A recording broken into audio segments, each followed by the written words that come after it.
Rajkot DCP crime Jagdish Bangarwa સાહેબની team સાથે મેદાનમાં ઉતર્યા.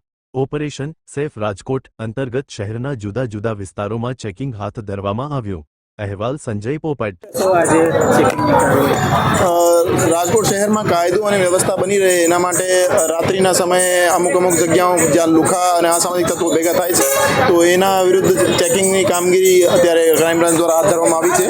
તો રાતના 11 વાગ્યાની પછી જ્યાં લુખા માણસો અને અસામાજિક તત્વો આપરાધિક પ્રવૃત્તિઓ કરતા દેખાય છે અને જ્યાં ભેગા થાય છે એને ત્યાંથી હટાવવા માટે અને એને ઉપાડીને ક્રાઇમ બ્રાન્ચ લઈ જઈ અને એની પૂછપરછ કરી પછી કોઈ ગુનાહિત ધ્યાને આવે તો એમના વિરુદ્ધ કાર્યવાહી કરવાની અત્યારે ઝુંબેશ ચાલુ છે.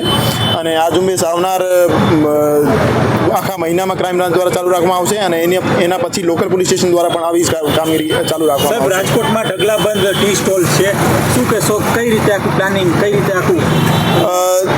એવી જગ્યાઓ અમે આઈડેન્ટિફાઈ કરી છે જ્યાં ભૂતકાળમાં રાયોટિંગના બનાવો બનેલા હોય અથવા જીપી એક્ટ 135ના કેસીસ અમે વધારે કરતા હોઈએ છીએ, જ્યાં હથિયાર અને ચપ્પુ જેવી વસ્તુઓ લઈને માણસો ભેગા થતા હોય છે અને પછી ઝઘડા થવાના કારણે મારામારીના બનાવો બનતા હોય છે. તો એવી જગ્યાઓ આઈડેન્ટિફાઈ કરી.